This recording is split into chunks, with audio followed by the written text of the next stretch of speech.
Hey everybody, happy Sunday and welcome back to Menace Radio, where we battle hypocrisy and expose the social Marxist agenda.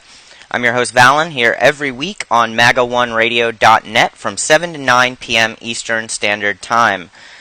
So far it has been a crazy week. Lots of good stuff and really bad stuff happening simultaneously. Take Texas, for instance. There has been so much destruction, loss of property, fear, and just, sadness. But at the very same time, we all get a chance to see some real American charity in action. Personally, I don't know about you guys, but I have seen so much goodwill and bravery from everyone during this mess, and I really just love how easily it destroys the left's narrative about exactly how divided we are. I think President Trump has done phenomenally with handling this, and he's done so well that the media has literally nothing to scramble about but garbage, obvious crap, fake news, and it's going really well. So I'm going to be speaking a little bit today about North Korea, about DACA, Antifa, all these Confederate statues. Surprisingly, we'll be talking about stilettos and banana peels, and much more. So let's jump right into this week's headlines and talk a little bit about DACA. According to some Fox News reports, the Trump administration is set to end the Deferred Action for Childhood Arrivals this week, just days before a coalition of state attorneys general said they would sue if the program was not ended by September 5th. President Trump, as early as Friday, is expected to announce plans to end the Obama administration program that gave a deportation reprieve to hundreds of thousands of young illegal immigrants. This was a senior administration official speaking to Fox News. Trump promised to terminate the Deferred Action for Childhood Arrivals program, or DACA, during his campaign, but since taking office had kind of left the door open to preserving parts of it. According to the official, Trump is expected to announce the program's end, but will allow so-called dreamers currently in the program to stay in the United States until their work permits expire, which for some could be as long as 2 years.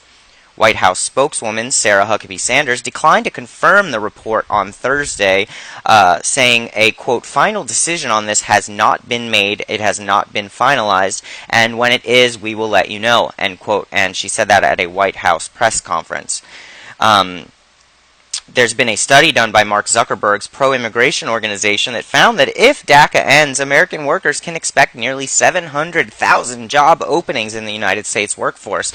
Now, however you feel about the moral implications of a child being brought to this country without, therefore, thought of knowledge, it's definitely something we need to talk about. When this was passed, when DACA happened, it was done by executive order. This wasn't done through Congress. And a lot of critics on the right are saying that maybe Trump needs to not handle this by executive order, because that's what we see. We see one president come in, make a bunch of executive orders, the next president comes in and removes a bunch and replaces them. So there's still a lot of talk going on right now, on the right and the left. But again, as these talks continue, just like most of these other issues that we're facing in this country, it's going to really expose some of the people on the right that maybe aren't on our side. So far, 18 Republicans have fallen in line to oppose Trump's elimination of DACA. 3 Senate Republicans and 15 House members, including House Speaker Paul Ryan, are urging President Donald Trump to continue former President Barack Obama's executive action, which was put in place in 2012, and it gives roughly 850,000 illegal aliens temporary legal status and work permits, at least until Congress can come up with immigration legislation to determine its fate. Now I have a list here that I'm going to let you guys know. These are all of the lawmakers that do not want Trump to end DACA and are also Republican. We have Senator Lindsey Graham from South Carolina, who voted against the DREAM Act in 2010 that basically gave the same protections as DACA. Senator Orrin Hatch and Tom Tillis from Utah and North Carolina, respectively. Jeff Flake from Arizona. Jeff Denham, California. David Valadao from California, Carlos Curbelo in Florida, Mario Diaz-Balart in Florida, Daniel Donovan in New York, Don Bacon in Nebraska, Ileana Ross-Layton from Florida, Will Hurd of Texas, Martha McSally of Arizona, Scott Taylor of Virginia, Dave Reichart of Washington, Dan Newhouse of Washington, and John Faso of New York. Now, the reason that I'm reading these names off is because we know how Democrats are going to handle this for the most part, and as midterms approach, we need to be really educated on who we have in office until we can get some term limits set. We need to really clean house in 2018, and we have a lot of people coming up out of the woodwork to oppose these establishment GOP never-Trumpers, and we need to pay very close attention, like I said, and be cognizant of who we're voting for, and definitely get the hell out there and vote in force. The Hill reported on Friday that most of the Republicans challenging Trump are targets of Democrats seeking to win back the House next year and represent districts that will help determine the House majority. Those lawmakers include Curbelo, who has filed amendments to an upcoming spending package to keep DACA intact, and Donovan, Valadeo, Denham, Bacon, Ross Layton, McSally, Taylor, Ballard, Reichart, Newhouse, and Faso. 6 of these lawmakers actually wrote to Trump earlier this month imploring him to leave DACA in place until Congress can pass immigration reform, and that was reported by The Hill. They also sent a letter to Ryan urging him to, quote, work with us to determine the fate of DACA. The most striking move comes from Representative Mike Coffman of Colorado, who announced he will try to force a vote on his bill extending DACA work permits by starting a discharge petition. It's a rare move for the member of the House Majority Party, and the Hill's reporting on that as well, adding that Coffman would need to get all 194 House Democrats to sign his discharge petition, in addition to at least 23 Republican colleagues. Now, Curbelo and many Democrats had filed amendments to the spending bill that would provide funding for the Department of Homeland Security to keep DACA in place. Curbelo also filed an amendment co-sponsored by Peter Aguilar, a Democrat in California, that would allow DACA recipients to work for the federal government. Crazy to me. A version of that proposal was originally adopted in the House Appropriations Committee, but it has been stripped out ahead of floor consideration next week. The Hill explained how DACA's future may play out when the House returns to the Capitol next week, saying that the House Rules Committee, which serves as an arm of GOP leaders, will meet next week to decide whether any of the amendments to prevent the Trump administration from rescinding DACA can actually get floor votes. Even if the Rules Committee granted those amendment votes, precedent suggests that they would fail. In 2015, all but 26 Republicans voted for an amendment to a Department of Homeland Security spending bill that would end DACA. Now, a similar vote in August 2014 resulted in only 11 GOP defections. Ryan was recently asked about Trump and DACA in an interview with a Wisconsin radio station, WCLO, last week, where he said, quote, I don't think we should do that, Ryan said. This is something that Congress has to fix. Well, from my perspective, and I'm sure a lot of my listeners, Congress seems to be sitting there with their thumb up their rear, not doing much whatsoever, which is why they are reticent to make any claims here or there about DACA. Now, they know what's coming up in 2018. Both sides are shaking, and you got to keep it in your mind that there are plenty of establishment GOP globalists on the right, and they are just as scared as the Democrats of what Trump and what nationalism means for our country. They should rightfully be scared, because we need to get them the hell out of there. We need people in office on every side of the spectrum politically that are going to be able to stand up and really put America first, which is something a lot of people like to pay lip service to. But as we can see with people like Senator John McCain, lip service isn't worth much when it really comes down.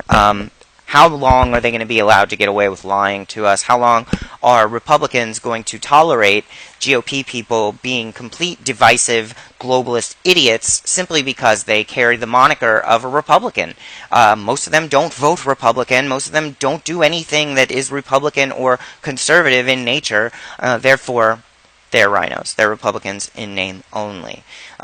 In international news, I'm sure as all of you have been aware, North Koreans made a supposed nuclear test in North Korea just last night that resulted in an earthquake that has been registered on different news outlets ranging from 5.6 to 6.3. Personally, I've seen majority 5.6 on the Richter scale, but again, reports are varied as this is coming from the Hermit Nation. So we have to go by South Korean reports, Chinese reports, which are not always the most reliable when it comes to fact-checking. Now, people are saying that North Korea's latest test is also a test of China, really, and the resolve of the United States, for that matter. They set off its sixth nuclear explosion. Tremors from that explosion, which were as much as 10 times bigger than the previous test last year, could be felt in cities in China's northeast. The U.S. responded by saying it would put together trade sanctions that would cut off trade with North Korea. Specifically with China. Now, China is by far North Korea's largest trading partner, buying about $2.34 billion worth of Korea's estimated $2.8 billion of exports in 2015, and selling it almost $3 billion in goods. No other country has even like a tenth of that level of trade with North Korea. Treasury Secretary Steve Mnuchin said in an interview on Fox News Sunday, quote, "There's a lot we can do to cut them off economically, much more than we've done," end quote. And asked if that would include unilateral sanctions against specific Chinese banks and other companies that are known to do business with North Korea, he said, quote, "We are going to strongly consider everything at this point. And again, I will draft a package for President Trump, strongest consideration that would go as far as cutting off all trade and other business. This behavior is unacceptable, and if countries want to do business with the United States, they obviously will be working with allies and others to cut off North Korea economically," Mnuchin said. That seemed to be a challenge to China to cooperate with us and our sanctions against them, or risk facing sanctions itself. And as we all know, China does not want that. If there were any doubt about that, it was erased by a subsequent tweet from President Trump. Asked if that would include unilateral sanctions, Trump responded on Twitter by tweeting that seems to be a challenge to China to cooperate with us. While some of us have interpreted that as him being gentle on China, perhaps even letting them off the hook, it's much more likely to be interpreted as to China as a challenge to Xi's leadership. They may still be attempting to outmaneuver the U.S. by using North Korea to win more concessions on trade. Now, Bannon warned about all of this back in August on the 16th in an interview with Kuttner, where he said, "We're at economic war with China." He said, "It's all in their literature. They're not shy about saying what they're doing. One of us is going to be a hegemon in 20 or 30 years, and it's going to be them if we go down this path. On Korea, they're just tapping us along. It's just a sideshow." Just like about an hour and a half ago, Mattis responded saying that we have a number of military options ready for North Korea, talking about the latest provocation on the North Korean peninsula, saying we have many military options. The president wanted to be briefed on every single one of them.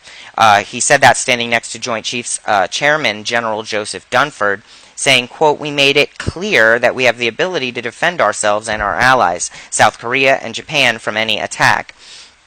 And our commitment among the allies is ironclad. Any threat to the United States or its territories, including Guam or our allies, will be met with a massive military response, a response both effective and overwhelming. Kim Jong-un should take heed of the United Nations Security Council's unified voice. All members unanimously agreed on the threat North Korea poses, and they remain unanimous on their commitment to the denuclearization of the North Korean peninsula, because we're not looking to do the total annihilation of a country, namely North Korea. As I said, we have many options to do so. Thank you very much, ladies and gentlemen," he continued. President Trump called the meeting Sunday after North Korea carried out what security analysts are calling, quote, "its most powerful nuclear test yet," and claimed that they have an atomic bomb small enough to put on an intercontinental ballistic missile. He also put pressure on South Korea to do more than engage in diplomatic relations with Kim Jong-un. Meanwhile, Treasury Secretary Steve Mnuchin announced Sunday he's crafting new sanctions against North Korea in light of the test. The president said the United States is considering a halt in trade entirely with any country that helps them, including China. Now, I have a whole timeline here of how that came about. Initial reports stated from South Korea's Yonhap news agency that a magnitude 5.6 quake has occurred in North Korea. At first, it wasn't immediately clear whether North Korea had actually conducted its sixth nuclear test, although 3 hours prior, they had made the announcement that they had a hydrogen bomb. Supposedly, the news over there reported that Kim Jong-un was inspecting the loading of a hydrogen bomb onto a new ICBM. Within a few hours, we saw the earthquake. Now, it didn't take much time at all for North Korea to get in front of this and state that they actually did test a hydrogen bomb underground. It's not fully known yet exactly what went down, whether this had a payload on it, whether this was nuclear. In fact, all we know is that it let loose a huge earthquake, and we have a country telling us that we're going to destroy you with nuclear weapons while testing weapons and causing earthquakes over there.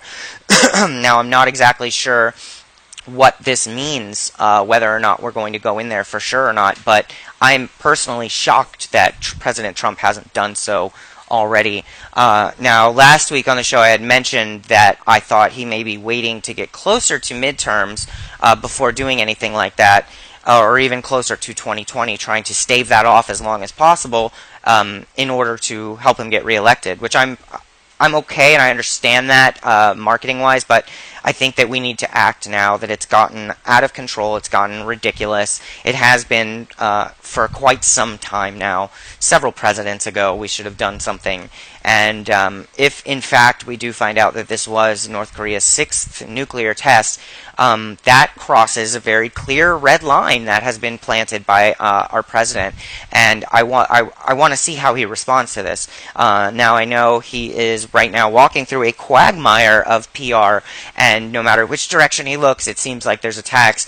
But I truly think more now than ever, people are unified under the idea that we need to take action here. It's getting to be kind of scary. When I get news alerts from Korea, I'm always wondering if, oh no, have we gone in? Have they bombed somebody? What's happening in Guam? It's getting to look more and more likely that something along those lines is actually going to happen in my lifetime, and I'm just hoping that it's done expediently, surgically, and finally and effectively. I hope that we're in there and out of there as quick as possible. We expend as few resources as possible.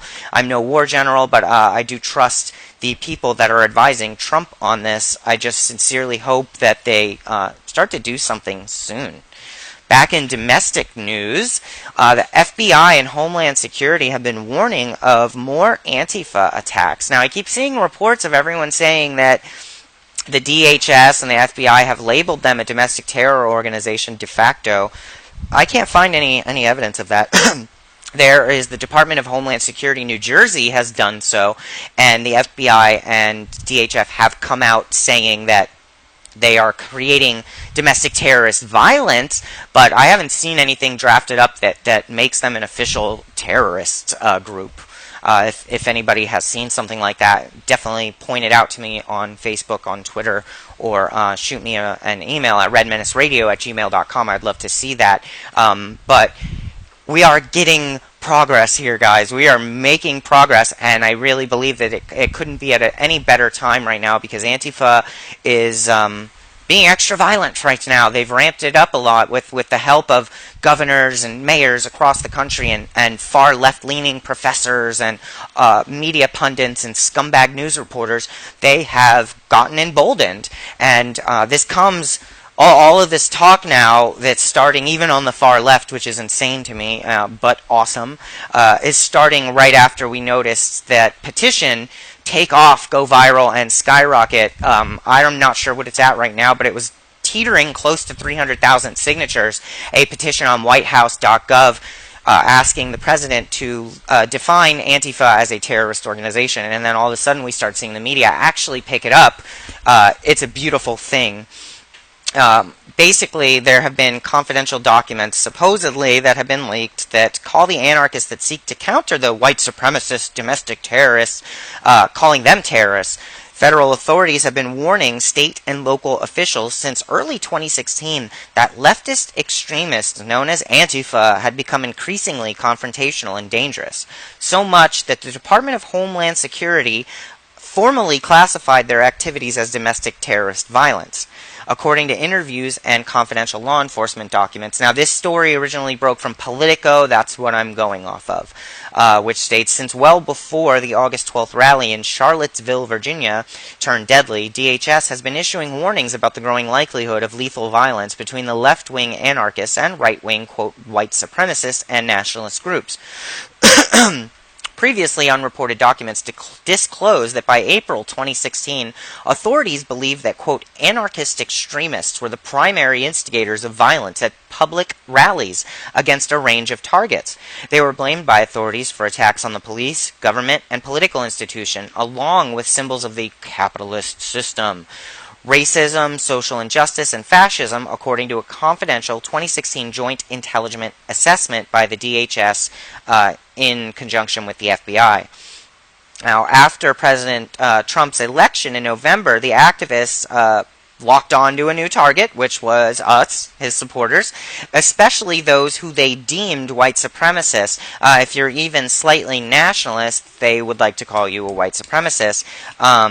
And, you know, we got very excited after Trump got elected, and we all came out to show our support for him, and they started going apeshit. They could not handle it, and that coincides with this insane, ridiculous push to remove symbols of the Confederacy that has now expanded into other things, as we said it would. These reports are appearing to bolster Trump's insistence that the extremists on the left bore blame for the clashes in Charlottesville and represent a problem nationally, which they do. But they also reflect the extent that his own political movement has spurred the violent backlash. In interviews, law enforcement authorities made clear that Trump's inflammatory rhetoric and policies, now this is Politico I'm reading, first as a candidate and then as a president, helped to create a situation that escalated so quickly and extensively that they don't have a handle on it. What they forget is Antifa is not a reaction to Trump. Antifa has picked Trump supporters and Trump's policies and Trump himself as a target. They weren't created to stop Trump. Let's not forget that. And the mainstream media, although now finally beginning to call out Antifa by name, which they have not done so until recently, they tend to paint this as a reaction solely to Trump. Anybody who's even been slightly not PC over the last 10 years knows that Antifa is not a response to Trump, that Antifa has just ramped up their violent rhetoric because of Trump. And how many people support him. Like, we've seen an outcry of Americans just basically begging for nationalism. We want to care about our country. We want to increase our dividends here. We want to fix things. We want to build our infrastructure. We want a wall. We want America first, and they cannot handle it.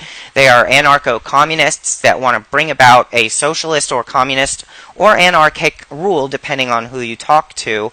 And I've spoken to quite a few of these idiots, and it's different from each person. There's no unification here, except for the urge to destroy things and the lack of debate skills and knowledge of foreign and fiscal policy.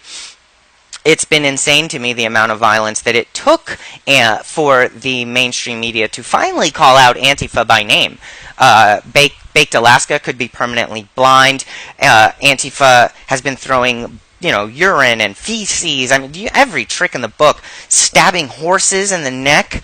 It's insane. I mean, 3 or 4 weeks ago, I pointed out this leaked document that had surfaced on 4chan and was later verified by other Antifa members to be correct, where they were telling people basically to go into predominantly conservative neighborhoods and teaching them how to build or create poisons and dog treats and ways to kill conservative pets by giving them treats in the neighborhood. These people are insane. They are run by a group of people that never go to any of their events. They are run by shadow financiers, likely George Soros and his ilk and people of that nature.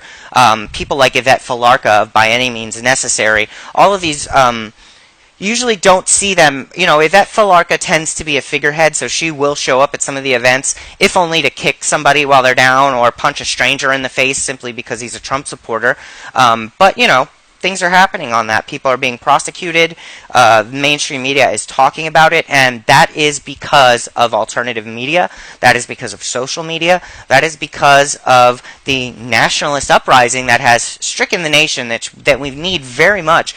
We have refused to be silent about Antifa. We have exposed them at every angle, and just look at how much data, evidence, video, audio. Look how much evidence we have of Antifa being terrorists. Look how much it took for the mainstream media to pick it up. So it just goes to show you that our efforts are not in vain. And while it sometimes may seem redundant to keep bringing these things up, when they are an affront to what we call America, we have an obligation to continue to bring them up until others begin to speak on it, and then when somebody does something about it, we can move on. Antifa is always going to be a terrorist organization. They have been since jump. Their whole ideology revolves around using black bloc style tactics to stifle free speech. They want our government to crumble. They want our infrastructure to crumble. They want our whole country to crumble so they can see it reimagined as this communist utopian fantasy that does not exist in reality. That's never going to be acceptable here. We should never be comfortable with it. While they have their free speech, they have every right to say what they want, they take it a step further and go and smash people in the head with a bike lock. And a lot of them are professors. Like, I don't know if you guys have seen these lists of Antifa names that are being doxxed. I got a 7-day Facebook ban for sharing the list, and I'll do it again. I don't give a crap. These people need to be exposed, and that's how I feel about that. A vast majority of them are teachers and professors, and that's no surprise if you understand the machinations of social Marxism, of postmodernism, and the tentacles that it uses to spread out into our society. That is just one arm of theirs, is to infiltrate schools, and that's communism right there, folks. Not trying to be paranoid or bombastic with it, but that's just the case. We're watching it happen in front of us, and I'm just thankful that the mainstream media has finally pulled its head out of its ass and is talking a little bit about it. It's insane. Charlottesville brought this to the forefront of our culture, where we got to see it on actual news and on television and in everyone's household. But this has been going on for some time. Texas, California, Oregon, they carry weapons. They show up. They're touted as peaceful counter-protesters, even though they show up clearly looking for a fight, covering their faces with masks. They came into Austin armed, attacking Trump supporters. If you are white and a Republican, they will attack you. If you are black and Republican, they will attack you harder. It's insane. The bigotry of low expectations that comes out of these people's mouths while they claim to be fighting against racism is just, it's laughable to me. Berkeley, we've seen some really nasty stuff, as well as Sacramento and Orange County. Multiple injuries. I mean, serious injuries. Life or death type of stuff here, guys. Permanent blinding. Meanwhile, there's been radio silence on it. So I'm super happy to see that there is something being said about it. Even crazy-ass Nancy Pelosi has come out saying stuff. Basically, let me find her quote here. Our democracy has no room for inciting violence or endangering the public, no matter the ideology of those who commit such acts, Pelosi said in a statement on Tuesday. Quote, the violent actions of people calling themselves Antifa in Berkeley this weekend deserve unequivocal condemnation, and the perpetrators should be arrested and prosecuted. Let me pick my jaw up off the floor here for a second. Nancy Pelosi saying that is a win, guys. That is a win for us. We've pressured them so hard that the logical people that are left of Democrats, the logical liberals that are left in this world, have made their voice heard. People decrying that this is wrong. that makes the left notice, and it's these classical liberals that are getting fed up that are starting to sway even the far left people, simply because, Nancy Pelosi doesn't mean it. She knows very well what Antifa is. Antifa is their brown shirts. Antifa is an arm of the Democrats. We know that. They do their dirty work, and the left gets to stand back and say they did that. We don't support that. We didn't do that. But they know what they're doing.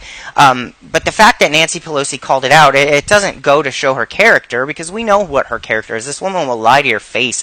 She'll pick your pocket and tell you someone else did it and tell you she's giving you a raise. The reason she did that is because she's afraid that her constituents are going to hold her accountable if she does not. And again, that's coming from these logical leftists that are left over, these logical Democrats. There's a few of them that are fleeing the party, that are fleeing CNN, that are fleeing mainstream media's narrative because they don't want to be associated with terrorist acts and violence, and they're starting to wake up to the fact that they're being lied to so hard. That's a good thing still. You're never going to make Nancy Pelosi see logic, but you can force her in, you can force her hand and force her into a corner where she is then made to denounce them, which just furthers our cause even more, and we need to keep up on that. Specifically because people like the mayor of Berkeley, Jesse Arguin, I've talked about this wiener before.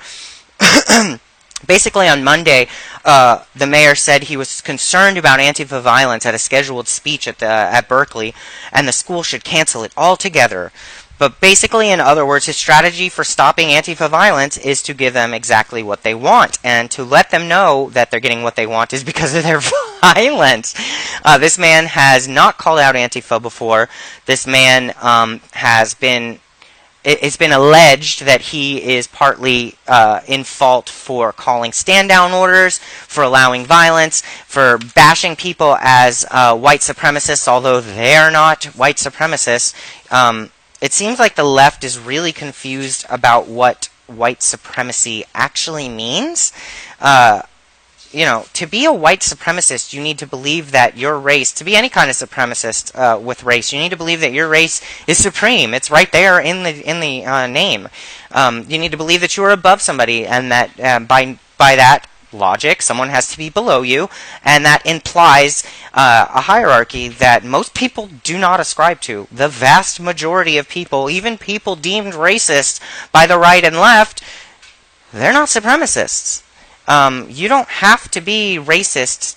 You don't have to be a supremacist to be a racist. A supremacist is something very specific here, and I'm not trying to bog you down in the minutia of the words, but we're using this term blanketly, white supremacist. I disavow white supremacist. He's a white supremacist, without knowing what it is. I've been called a white supremacist so many times, and I've never said once, I don't believe at all that the white race is better or worse than any other race. I acknowledge that there are differences genetically between the races. I have no problem acknowledging that, although people lose a gasket when I do. I have no problem quoting crime statistics, but these are just facts of life. These aren't racist things, and I still don't believe any one race is superior to the other by nature. So how does that make me a supremacist? And talk to any one of these people carrying rebel flags or protesting the Confederate removals. Talk to any one of them. The vast majority do not believe their race is supreme to anyone else's. Even white nationalists don't have to be white supremacists. I know that's hard for people to get their freaking heads around, but somebody wanting a white ethnostate or a black ethnostate doesn't mean that they believe that their race is supreme. It means that they believe that they want to have their own ethnostate. It's just that simple, guys. And the left plays this nasty little trick where they conflate one word with another so much that we begin to use them interchangeably, although they're not interchangeable. And then we see those things hit pop culture, hit social media, and eventually they start changing the definitions in the dictionary. We see they change the definition of fascism in several dictionaries to mean far-right ideology solely. I've seen dictionaries that say racism can only be done by the predominant race in power, which basically disqualifies any minority from ever being racist by definition. And while that doesn't matter right now, because we all know what the actual freaking definition means, what does that mean in 50 years when we're dead? White people are already being outbred everywhere we live. By 2040, we're going to be a minority here. then what's going to happen? Are they going to have to change the definitions back? Because we won't be a majority then, we'll be the minority. So, but then they're going to be able to be racist against white people, and they won't have that. So they need to just put in there what they exactly mean, and that white people are evil. That's what they think. White people are evil. Tons of stand-down orders coming, but the good thing about that is that, and it's terrible. You don't want to bash the police because you understand that they're just following orders. They're trying not to lose their jobs, but we're seeing lawsuits now come out of that, and that is a good thing. People need to be suing the crap out of anyone they think is giving a stand-down order, out of police forces that are not enacting their duties. Like, okay, for instance, in Charlottesville, a new lawsuit was filed against municipal and state officials by a man who said police officers failed to keep him safe on August 12th during the Unite the Right rally. Robert Sanchez Turner is represented by Nexus Caridades, and the civil action suit is funded by Nexus Services. Turner says he was assaulted by white supremacists in Charlottesville and that law enforcement failed to keep him safe. The suit alleges that the defendants enabled hate crimes that occurred throughout the city and that the plaintiff's constitutional right under the 14th Amendment were violated. The lawsuit includes City of Charlottesville, Charlottesville Police Chief Al Thomas Jr., and Virginia State Police Chief Superintendent Colonel W. Stephen Flaherty.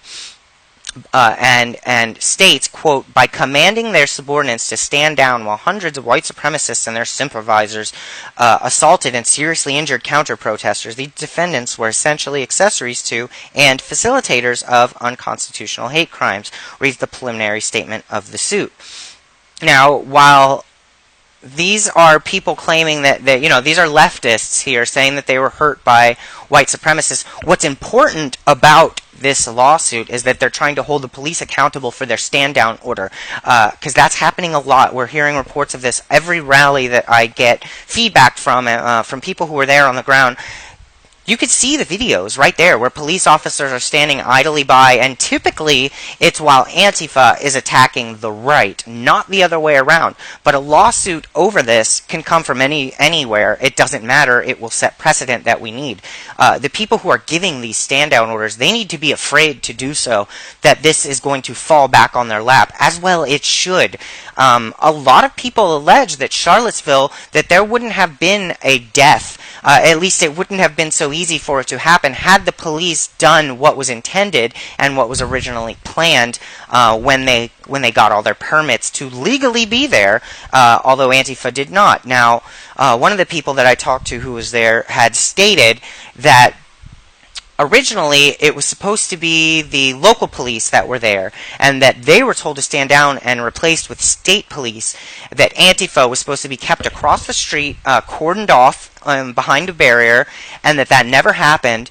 And then when Charlottesville, when the Unite the Right people were coming through, the police actually forced them to go through Antifa, who then began attacking them while police looked on and did nothing. And I've seen many videos to corroborate this, which is why it's important and why I highlighted this lawsuit, is because they need to be held accountable. They need to know that when you give these stand-down orders and there is injury, when there's grievous injury, when there's loss of life, you need to be held accountable for it. Not necessarily the police officers that are just following orders and doing their jobs. If they have a commander above them that tells them that they need to do this, who's told by a governor, who's told by a mayor, who's told by whomever is doing it, they need to go right up that chain of command and burn whoever's doing it. And people will, more information will come out as these lawsuits begin to roll in. I've personally heard of at least 4 offhand coming from the right, people who had organized these rallies, people who were just attending and are injured there, are going to be suing the crap out of these people, and it's going to be good. We need to see that happen, guys. So support those pursuits if you can. I don't donate to too many places, but if I was, it would be to help people sue the crap out of whoever's giving these stand-down orders. It's trouble. They are working clandestine methods to hurt Americans. That's what they're doing. They know what's going to happen here, guys. They know when they give this stand-down order, Antifa's going to beat the crap out of somebody. It's no surprise now what's going on when Antifa's there. So let's not pretend like this is a mistake, like this is just some, snafu. This is willful. This is a concerted effort to hurt Americans. That's what it's doing, and it should be treated as such. Now, this story is a little unnerving, so my listeners who might be bothered easily, you might want to turn away from the radio, turn the volume down for just a minute. Really serious stuff here, guys. A fraternity retreat had to end early after students were frightened by a banana peel. I shit you not, guys, a banana peel. A weekend fraternity retreat at the University of Mississippi ended early on Saturday because a student threw his banana peel into a tree. That's about it. And some students who saw it got frightened that the peel was a racist attack, a banana in a tree. I don't know about this euphemism, but I will certainly be looking into what the banana in a tree stands for because I can't wrap my head around it. According to an article in the Daily Mississippian, 3 black students told the National Pan-Hellenic Council leaders that they had seen a banana peel on a tree and that they were very upset about it. The leaders then shared their concerns with the rest of the camp, and one of the attendees, Ryan Swanson, admitted that he placed the peel in the tree. Wow. Explaining he had actually not done so because he hates black people and wants to intimidate him, but because he couldn't find a garbage can to put it in. Okay, but it didn't end there. In fact, it prompted an entire day of camp-wide conversation about racist symbolism, intended or not. That banana made some students feel so upset that they didn't feel safe enough to stay, which ultimately led to the rest of the retreat being canceled altogether. Now, Swanson apologized in a statement to the school paper, saying, "I want to sincerely apologize for the events that took place this past weekend. Although unintentional, there's no excuse for the pain that was caused to members of our community. I want to thank my friends at the NPHC for their candid and constructive conversations that have continued to go on. I have much to learn and look forward to doing so, and encourage all members of our university and community to do the same. We must all keep in mind how our actions affect those around us differently." Wow, that's deep, guys. Bananas are bad. It's insane to me, you guys. Come on. It's a freaking banana in a tree. It wasn't hanging from a noose. It didn't say hang black people. It wasn't even hanging from a branch. It was just sort of stuck on a stump on the trunk. Still, McNeil said that the way in which some of her fellow students had discussed the peel was upsetting enough in itself, saying, quote, "I just don't feel as though it was being facilitated in a constructive way. At that point, we didn't feel welcome. We didn't feel safe," McNeil continued. "And if we didn't feel wanted or safe at the camp, our best option was to leave." There are no reports of what exactly was said during the banana peel gate discussions that made some students so upset, but the school's administration is reportedly working on a plan to help the students who are still trying to cope. Right now, we're just talking to people on campus who have had some experience working across diversity to help the students process what happened. That was Katrina Caldwell, a vice chancellor for diversity and community engagement. Hopefully, she'll be able to get the students through this trial, this rough time, and prevent similar catastrophes from happening in the future. No words if charges are being pressed against the banana peel, but I will be keeping you up to date on this as it goes. Now, speaking of horrific travesties, did you guys see Melania Trump? She wears heels. Wow, like really, guys? Okay, so the left started going apeshit, and again, I said this in the very beginning, that Trump's response to Harvey in Houston has been amazing, phenomenal. He's done a wonderful job of really getting out there and showing his face and rolling up his sleeves and doing what he can. He's donating $1 million of his own personal money to relief for Harvey. He was really got in front of this, promising to expedite efforts to fix and repair, and it's just been wonderful watching the way that hardworking Americans have stepped up to help one another out. Meanwhile, this troglodyte over at Vanity Fair, I don't know if you guys have seen this thing, but she's like a postmodern nightmare vomited on itself and then procreated. I mean, she's scary. She looks like she smells like vinegar and mothballs. Penned a nasty, scathing article because Melania dared wear heels for a photo op. Oh my God, can you believe it? Let me read you this little bit from the Washington Post that makes my skin crawl. How far these idiots are willing to reach to make a story out of nothing. Okay? This is from Washington Post. Melania Trump is the kind of woman who travels to a flood-ravaged state in a pair of black snakeskin stilettos. Heels this high are not practical, but Trump is not the kind of woman who has to be practical. Heels this high are not comfortable. Comfort is not the point. Neither hers nor yours.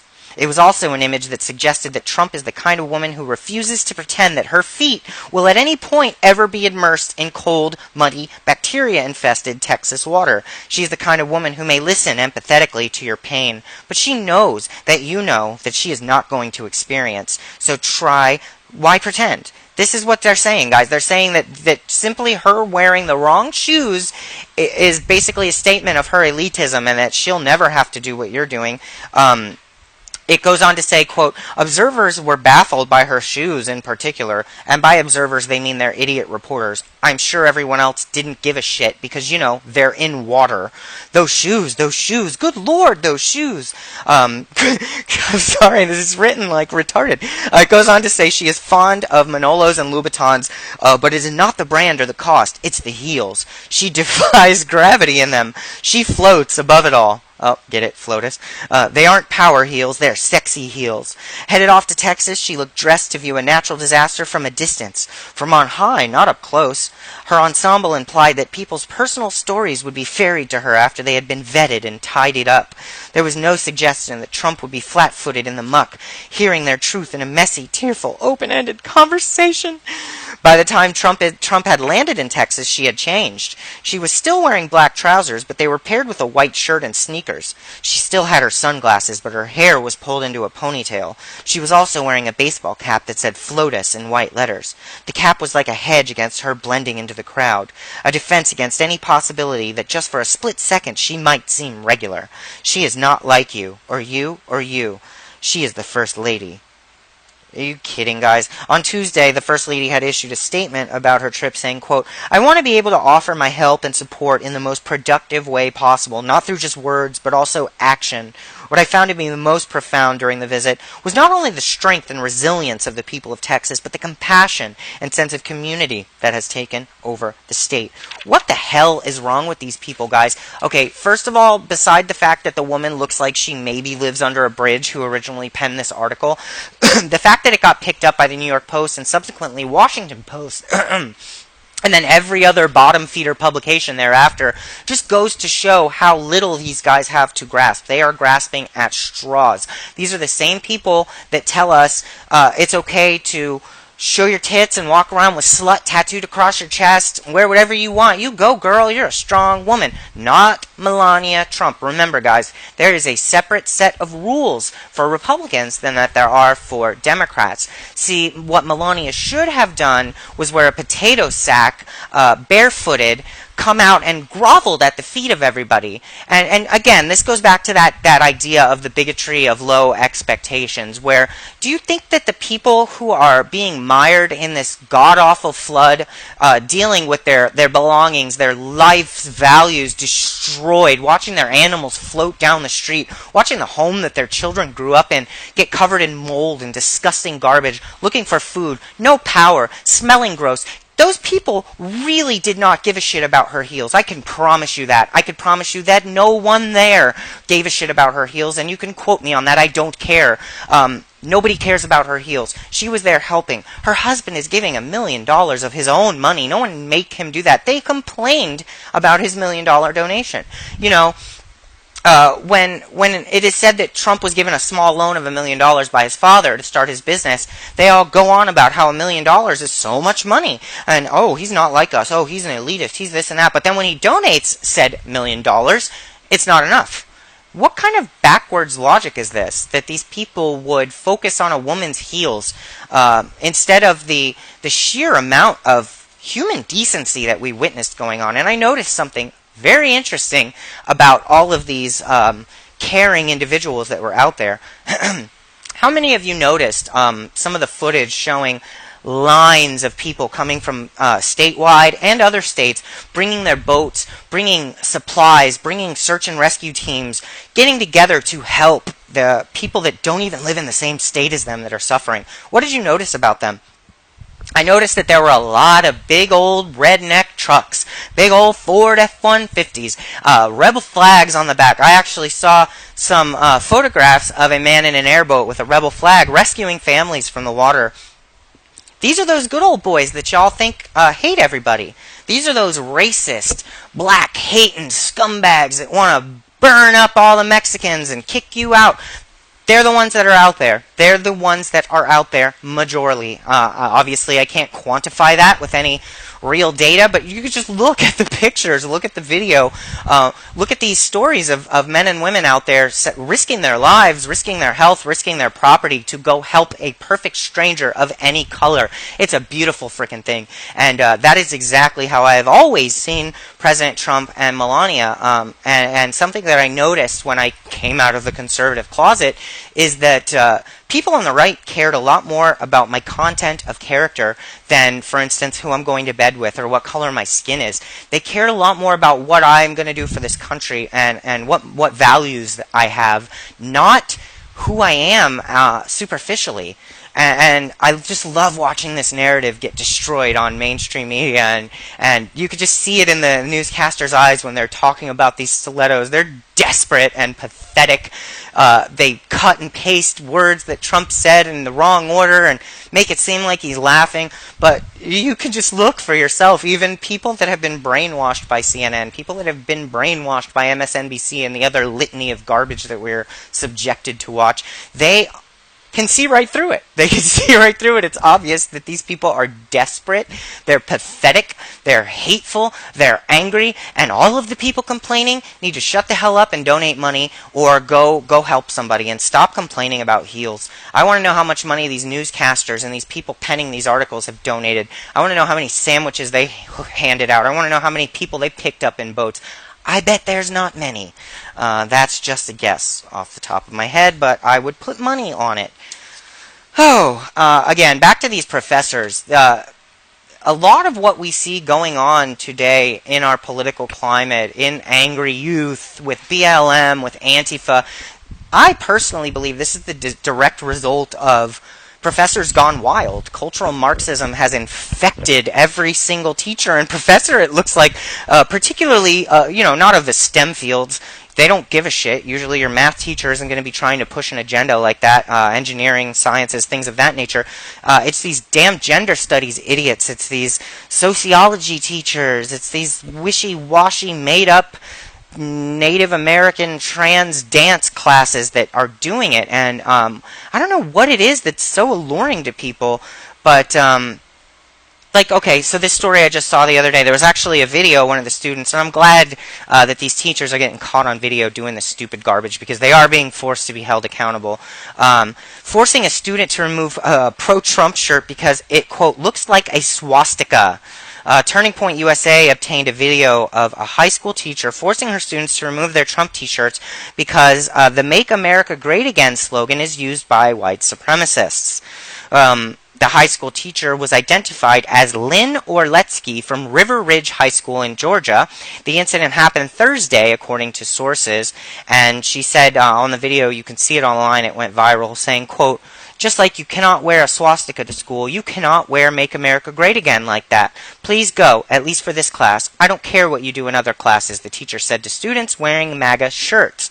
One of the students replied back saying, wait, so both of them have to flip their shirts inside out because it says Trump on the top?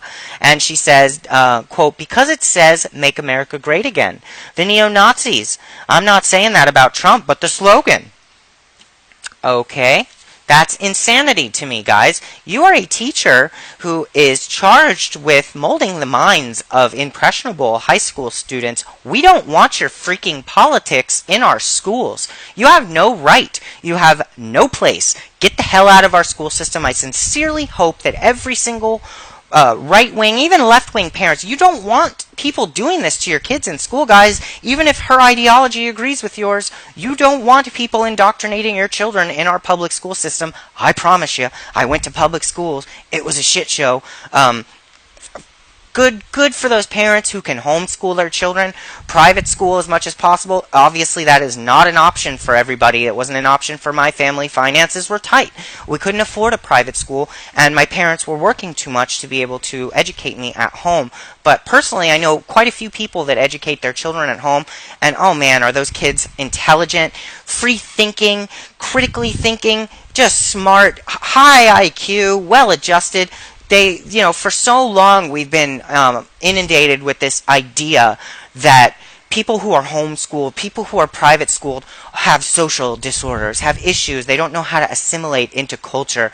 Well, when the culture that they're trying to assimilate you into has to do with Miley Cyrus and idiot garbage, I think it's a good thing that your kids aren't going to assimilate into that.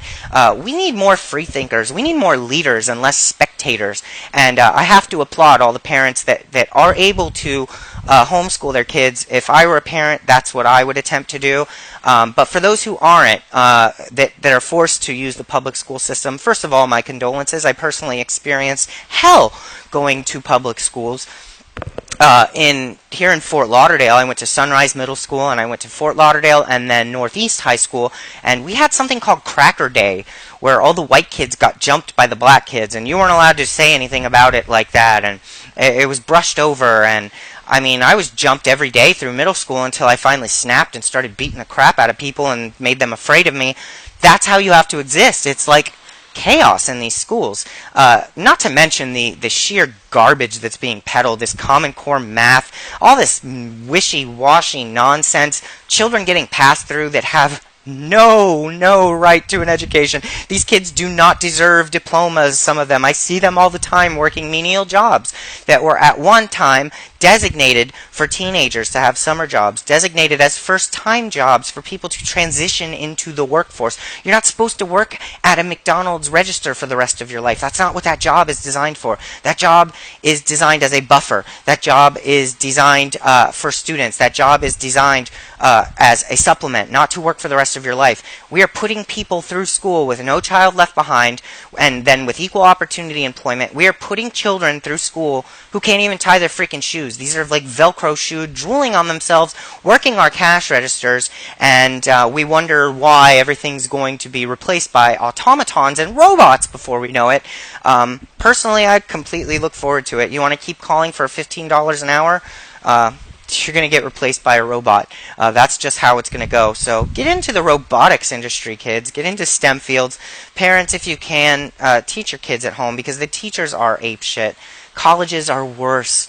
Colleges are even worse. I mean, at least by then you should have a little bit more critical thinking, but a lot of these kids are they're just getting indoctrinated, completely indoctrinated from head to toe. And I remember when I went to college how hard it was to avoid all of that, these cliques of the oppressed, and what that is, and what that all boils down to, is social Marxism's effect on this country. What it has done is it has successfully replaced the haves and have-nots with the oppressed and the oppressors. It's a competition now. People need to feel validated, and they need to have their ego stroked, and they need to have their feelings acknowledged, and all of these things build weaker people. It's this exposure to grit. It's exposure to confrontation. You get a kid to play in the dirt, and their immune system responds in like. Building character, it just doesn't come to you. That's why it's called building character. It takes problems in life to learn how to deal with them, to become a rounded, solid, whole human being. You need to be confronted often. You need to have your ideas challenged often. You need to be confident enough in them to accept that challenge and stand up for what you believe in. And until we acknowledge that as a whole, our school system is going to continue to plummet. So pull your kids out if you can.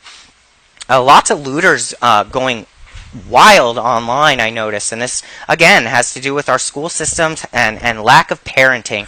I noticed tons of people on Instagram, Twitter, and Facebook tagging these like Houston Loot Crew and Harvey Loot Crew, where people were robbing places, were looting and stealing and thieving and posting their spoils online. Now, I will have to acknowledge right off the bat that there were some fake accounts that were parody accounts created to mock this and made it look like there were more looters than there were. But I personally experienced at least 5 that were clearly real because I got blocked afterward and the person started freaking out when I tagged Houston PD in all of their posts. People bragging about what they were stealing. Some guy was having a party in someone's abandoned house while they were away.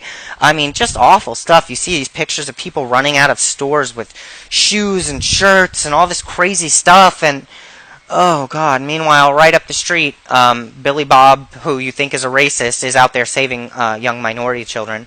I also heard reports stating that there were looters pretending to be victims, waiting for the rescue parties to come, and then sticking them up and holding them up at gunpoint. I know some Proud Boys were out there. I know some alt-knights were out there, doing some great work out there, guys. Keep it up. Really good stuff. And this one Texas sheriff and his warning to the looters was amazing. Let me read you this little article. I believe this one's from Breitbart. As the waters in Houston and surrounding areas begin to recede in the aftermath of Hurricane Harvey, there's no doubt looters are getting ready to take advantage of empty homes. Some looting has already started. But one Texas sheriff has a stern warning for those who seek to prey on victims. You do so at the risk of your own life.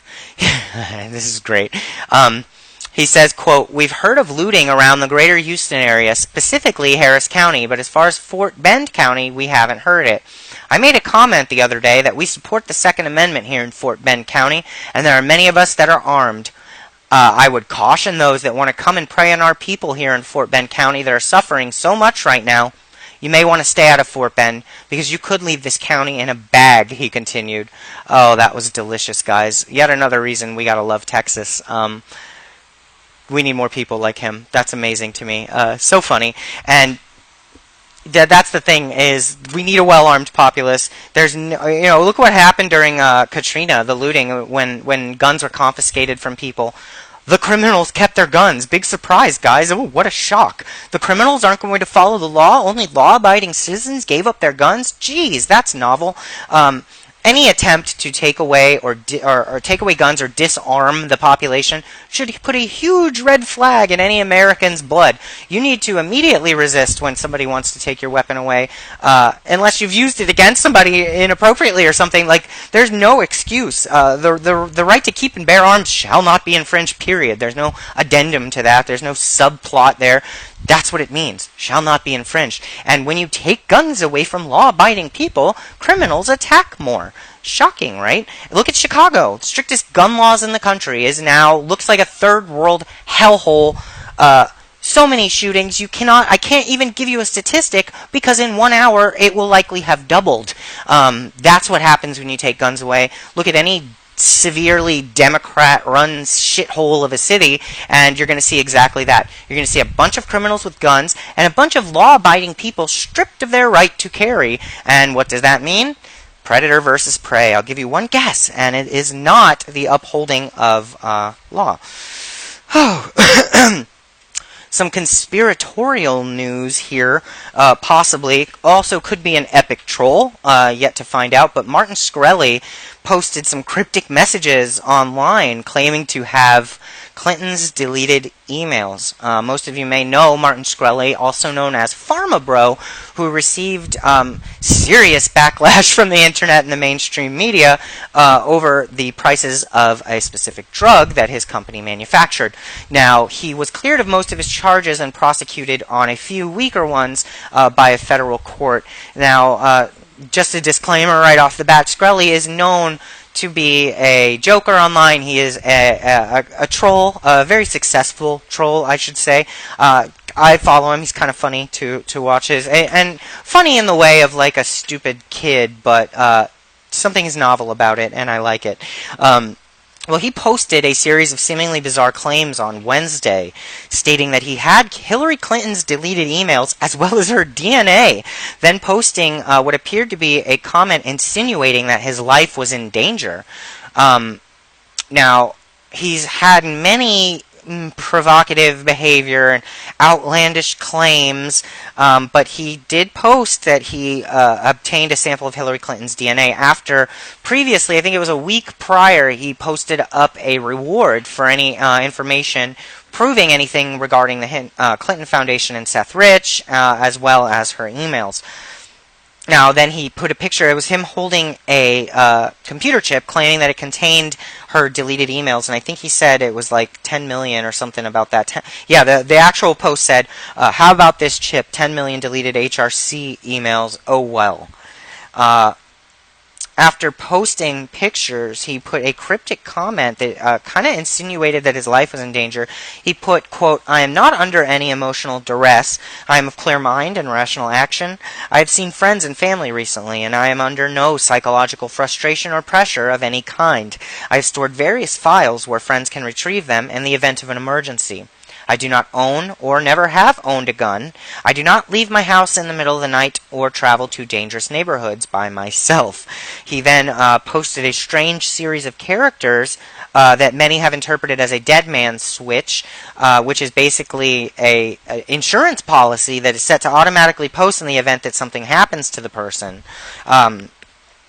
Obviously, his comments started making waves among conspiracy theorists. It went apeshit on social media. There were lots of arguing in the thing, and I actually saw a live stream of him walking down the street claiming that he was being followed. He was holding up his camera. This was on Facebook, I believe. He was holding up his camera to face behind him where a man was supposedly following him, and he appeared to be disturbed in the video and then went into Trump Tower to, quote, hide out. Who knows what's going on with that? It could just be some silliness. It could be a ruse. But it's interesting, nonetheless. Something interesting to pay attention to. I like to delve into the conspiracy realm occasionally when it suits me. So we'll see what happens with that. From Reuters, out of Reuters, I'm seeing this come up. The United States has told Russia to close its consulate in San Francisco, as well as buildings in Washington, D.C. and New York that house trade missions. The State Department said that on Thursday in retaliation for Moscow cutting the U.S. diplomatic presence in Russia. The announcement was in the latest tit-for-tat measures between the two countries that have helped drive relations to a new post-Cold War low, thwarting hopes on both sides that they might improve after Donald Trump took office. Last month, Moscow ordered the United States to cut its diplomatic and technical staff in Russia by more than half, to 455 people, to match the number of Russian diplomats in the United States, after Congress overwhelmingly approved new sanctions against Russia. The sanctions were imposed in response to alleged Russian meddling of the 2016 presidential election, as well as to punish Russia further for its 2014 annexation of Crimea from Ukraine. We believe this action was unwarranted and detrimental to the overall relationship between our countries, State Department spokeswoman Heather Nauert said in a statement on Thursday, adding that the United States had completed the reduction. Now, I had seen many posts come out right off the bat that something was going on in some of the Russian embassies, that it looked like people were like sweeping in through them. A bunch of speculation coming off what now looks to have just been some routine closures of consulates and annexes. Nothing to be afraid of. It just looks like at this point a tit for tat, like I just said before. It looks like a tit for tat. We want to make sure you have the same people as we do. We want to make sure everything's on a level playing field, while the Russian hysteria seems to have temporarily dispersed from mainstream media's narrative. I don't know about you guys, but I haven't seen any Russian narrative come out in quite some time. Funny how that happens. Funny how that's such a serious topic and talking point, while now we hear absolutely nothing of it. As more and more information does come out, all evidence seems like it's pointing to the fact that this quote-unquote DNC hack was in fact a leak after all. But it also seems from my perspective that anybody who dares seriously go against the DNC ends up in a body bag with a quote-unquote self-inflicted gunshot wound to the back of the head, however that works out. A little bit of foreign news here. Iranian foreign minister has recently said that boosting their missile program is now a top priority, and this comes out of AFP in Tehran. In combat fields, especially in missiles, we have a specific plan to boost Iran's missile power, said General Amir Hatami, who was appointed defense minister earlier this month in a speech carried by the ISNA news agency. God willing, the combat capabilities of Iran's ballistic and cruise missiles will increase in this term, he added. Hatami also said Iran would look to export weapons to prevent war and conflict. Wherever a country becomes weak, others become encouraged to raid it. Wherever necessary, we will export weapons to increase the security of the region and countries to prevent wars, he said. Hatami is the first defense minister to be selected from the regular army rather than the elite Revolutionary Guards in more than 2 decades. Analysts say that this does reflect an increasing convergence between the two military arms as Iran increases its involvement in regional conflicts such as Syria and Iraq, which have been the Guards' exclusive purview since the 1979 Islamic Revolution. America has a lot on its plate right now, and I am very hesitant to get into a pissing contest with Iran right now while we have so much drama happening with North Korea, while we have so much civil unrest here at home. I will definitely keep an eye on this and try and bring it to you through a lens that doesn't filter it through this establishment GOP warmonger mentality that we can sometimes be afflicted with. This is crazy to me. It's all crazy to me. When people start salivating over wars, I take notice. It's creepy to me. It's gross. I don't know how anybody could get their nipples hard for a war. It's very strange.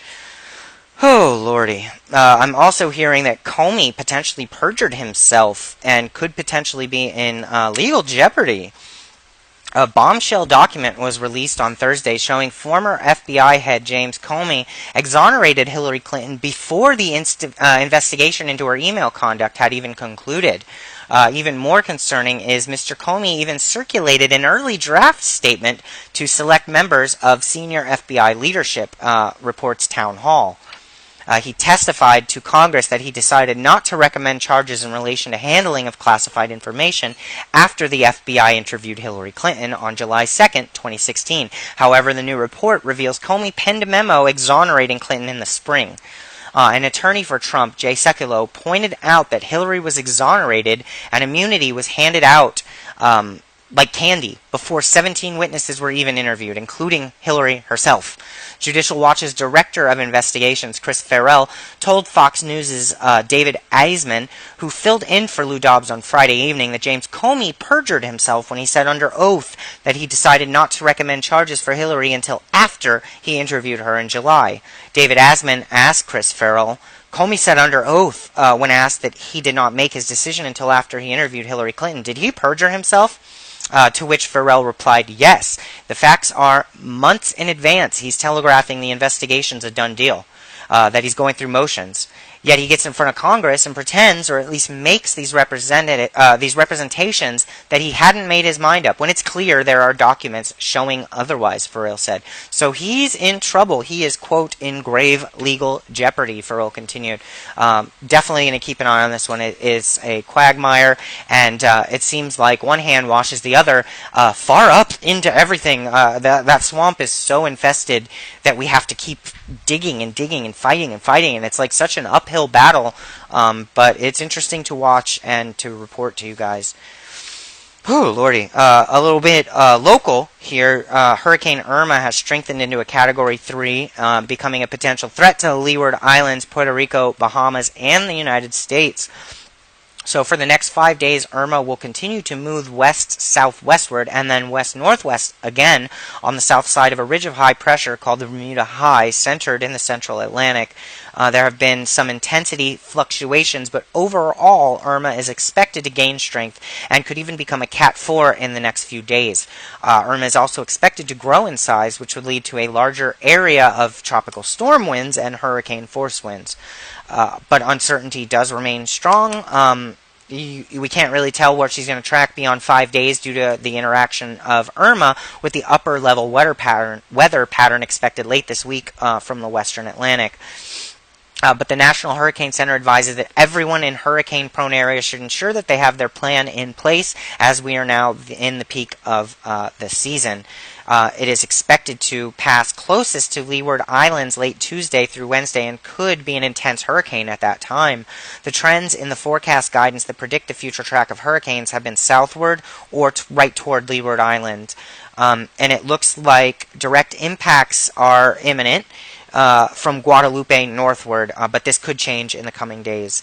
I will keep you updated on that as I am in South Florida here, and I was here for Hurricane Andrew, and although Andrew hit Homestead and Miami way worse than it hit my area in Fort Lauderdale, Wilma, when it came here, knocked my electricity out for well over 2 weeks, ripped off part of my roof, and did some serious damage. It was rough. So I'd suggest everybody at least go stock up on supplies a little bit now before it gets insane. Hit the dollar stores up for cheap batteries, bottled water. Do what you got to do to take care of you and yours, particularly after witnessing what happened in Houston. I think everyone needs to be on their guard and make sure to take those precautions in mind. Oh, lordy. So that's about all the news I'm going to do for this week. But definitely stay tuned after the break for my second segment. I'm going to be talking a little bit about nihilism, postmodernism, and how social Marxism has infested every facet of American culture. Definitely keep it locked on to MAGAoneRadio.net. I'm your host, Valen, and I will be right back. Welcome back to Red Menace Radio. I'm your host, Valen, and I wanted to chat a little bit about one of social Marxism's greatest accomplishments, which is turning generations of children into thoughtless nihilists. Personally, I came up through the art community, the gay community, and the art community. I went to school for art. I was a photographer, a graphic designer, and did some classical art as well. And I see nihilism everywhere. I'm a child of the 80s. I was born in 1983, but I was raised in the 90s. So we had TV shows like Daria. We had grunge music. There was this general feeling of being apathetic and that things are meaningless.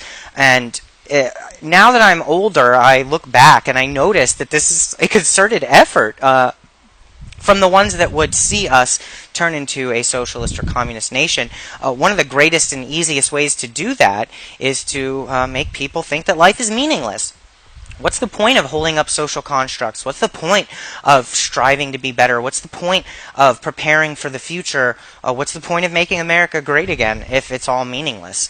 And I find that this nihilistic vibe comes in tandem often with an anarchistic vibe as well, kind of a free-for-all. And, I feel like every rebellious person goes through this transition at some point in their life where they feel like anarchy and nihilism and darkness, and I think that is an integral part of the human condition. But where the problem lies is when we get stuck in that zone and believe that is how the world works everywhere. It's a juvenile thought process to believe that life is completely meaningless. I mean, even if it was, you can't make up meaning for yourself. Are you that weak that you can't derive a meaning out of life that's worth you going forward? You don't care enough about the world or those around you to want to better it. And we see it in modern music. We see it in quote-unquote postmodern art, which is garbage. And, as a person who was in the art community, I've had to pander to a lot of that garbage in the past. Thankfully, I don't have to anymore. I can be completely honest and say that it is all crap. Literally feces. You can see some art made out of feces. Just go to any local modern art place in Miami and go have a look around for a little bit. You will be hard-pressed to determine if something is art or not, save the little placard, because what is art these days? Nothing. It's meaningless. People don't care anymore. When it comes to art, postmodernism has infiltrated every facet, to the point where you can walk into a gallery and see a Windex bottle on a table, and all someone needs to do is put a title card next to it, and it becomes art. And I've seen it happen a million times with other artists, and through the creative process where we're making something, and boom, they spill some paint, and then all of a sudden when people are asking them what this represents, and it represents the futility of the Native American struggle through the lens of a trans disabled feminist. It's garbage. It is meaningless, and it is designed to make you confused. That's what it's designed to make you devalue societal structures. It's designed to make you not appreciate the hard work and technicality that goes into actual classical fine art. To the point where, it's ridiculous. I remember this art show that I went to, one of my first big art walks in Miami. I actually believe it was Art Basel. It was an Art Basel event that I had went to. One of my first I went to. We went into this gallery. All these people were seated in these chairs, like auditorium style, and there was a woman all the way at the front, clothed, with a microphone. I'm supposing she's going to sing or do some spoken word, so I sat down. She begins to strip off all of her clothes, down completely naked, to where she's wearing nothing, and she has blue pubic hair, and she's singing songs from Little Orphan Annie and stomping and marching, and people are just in awe of the bravery and the talent this woman was evoking. It was garbage, and I knew right then, this is garbage, and everyone around me was... There's this moment where people kind of look at each other for cues, particularly people who aren't, predominant in the art scene. They look at each other for societal cues. Do I have to like this? Do I have to pretend this is cool? And then a few people start doing it, and everyone else follows suit. Now, why does this matter? Am I just harping on stupidity? Idiots are going to be idiots, whatever? No. It's because this pervasive idea of destroying societal structures, of breaking apart what we consider to be beautiful, is key in all of this. It's key in socialism. It's key to making a country weak, making a people subservient. The first thing you do is get them to hate their religion. Anything that will combat you in the future. You get them to hate. You start destroying art. You start destroying music. Look at what is music today. Turn on the radio and listen to some garbage and tell me that that's music compared to the classical symphonies of old. Even just compared to Led Zeppelin or some of the bigger rock bands that were popular in the 60s and 70s and 80s. We see this devolution. It's like a de-evolution of people to where a singer isn't a writer who doesn't perform without auto-tune and everything's lip-synced and it's just gone. It's gone. And it's really tragic and sad that the garbage people are being regurgitated every day. You'd be hard-pressed to find a song on the radio that doesn't contain samples from older songs. They're just recycling the same old garbage, but each time they recycle it, something dies in the original. They take out a little bit. I was just flipping through the channels today, and I came across a show I used to watch, Project Runway. Apparently it had been moved over to the Lifetime network, which should have been a flag to me right there that it was going to be drivel. But what I noticed about it, and I actually saw this briefly on the last season, the whole show is now nothing but a big promotion for fat positivity, body positivity, and they got to have their woman with a hijab every time. There's got to be your conservative Muslim, they got to have your trans person, and all the fat chicks you can handle. And these designers, while most of them are just carrying along the narrative because they're so enveloped in this world that they don't even notice it, there are a few designers that are like, I don't know how to design for fat people. I'm sorry. Fashion used to be, when you were on the runway, you were a twig, and that just is the standard. Not to say that that's right or wrong or anything. Obviously that doesn't represent typical beauty standards of the modern American. I get that. What I'm saying is that we've had a norm for so long that is now being usurped by this movement that glorifies killing yourself slowly by overeating. And when you come up against that, when you say, hey, I'm not used to this, I don't know how to, you're criticized heavily. Well, what, you don't know how to design for a real person? Real women have curves. Real women, oh man, meaty and this and that. And, well, you know what? Okay, first of all, immediately that implies that skinny people are somehow less woman, which is ridiculous in and of itself, and that somehow it's okay to be a fat slob with cottage cheese coming off of you because you love yourself. You go, girl. No, there's a reason that it is called an epidemic. There is a reason that obesity is called an epidemic, and that is because it has swept across our nation and it is killing people at record numbers. Not because it's fabulous and beautiful. No, there's a reason that humans recoil at some woman that looks like Jabba the Hutt with a problem haircut and bangs up to the top of her head. There's a reason we recoil at that, because it's not traditionally beautiful. There's been scientific studies into what beauty is, and symmetry, and genetics, and why we find those things attractive, and it's for the propagation of our species.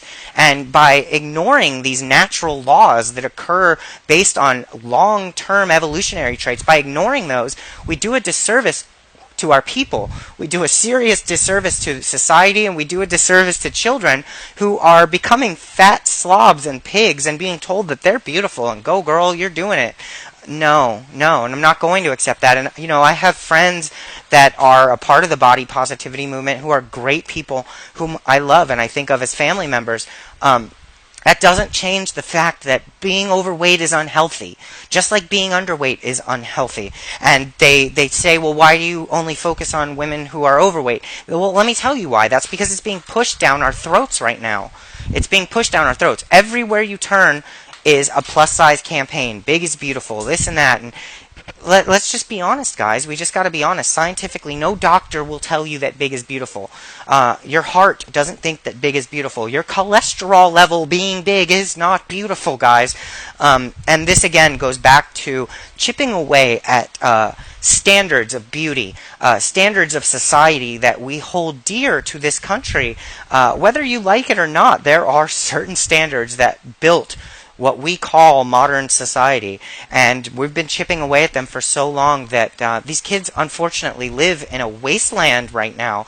It saddens me immensely that kids have to go through this world right now. First of all, if you're white, if you're heterosexual, if you're cisgendered, if you're of average weight, God, it's going to be rough for you going through school because of the oppression Olympics, and you're going to have to raise kids that are so self-confident and so self-aware and so critically thinking that they can handle this barrage of madness that's going to come at them from every level. But do not let that dissuade you, guys. Do not let that dissuade you from building the nuclear family unit. It is more important now than ever that traditional families make babies. We are dying out as a race, as a species. We're dying out. We need to fight back because the far left has incentivized single motherhood. They've incentivized having abortions. They've incentivized making a bunch of children and becoming welfare dependent. They've incentivized that. Not only that, they have kicked open the doors for so long for immigrants to bring over their kids, and they know that if they bring over their kid, they can get grandfathered in. So it's a mess. The demographics in this country are right now being irreversibly changed. The amount of time it will take to sway the demographics back to a traditional American demographic that we are accustomed to, we don't have that much time, guys. Texas is slated to be a blue state within 7 years. What the hell is going on? Well, make kids, guys. Fall in love with each other. Stop being picky. Make babies. Get in families. Stop looking for who's better and who's this or who's that. And that's the problem. It's like an idiocracy. Intelligent people, they can see the state of the world around them, and they're worried. They're reticent to bring children into this world. They can see the fiscal responsibility, and they're responsible people. They can see the trouble in our economy. They can see all these things and gauge it as a bad time to make children. Nothing could be further from the truth. We need to make more children right now. Children that are raised with traditional values. Children that are raised to love our country. Children that are raised to think critically and speak up and act up.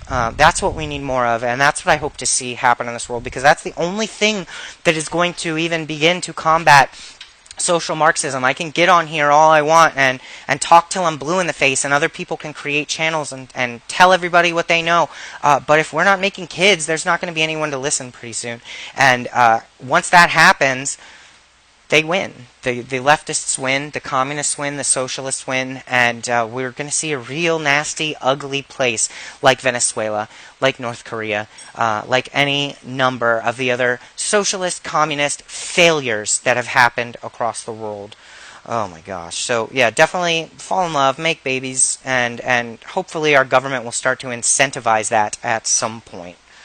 Alright guys, try not to keep down, try and keep your spirits up. Remember, just little things can really change your day. Little things like seeing how people helped each other out during Harvey. That, for me, personally, was like an adrenaline shot. It was a boost for me to see just how caring people can be for one another, despite the amount of division that has happened, and despite the narratives that are being pushed in our face.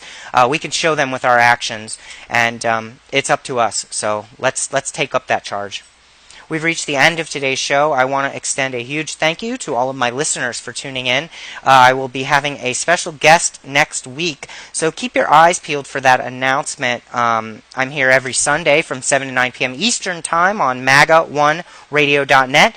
You can find me on Twitter at VeryValin, or follow me on Facebook.com/Red Menace Radio. I hope you're all having a great weekend.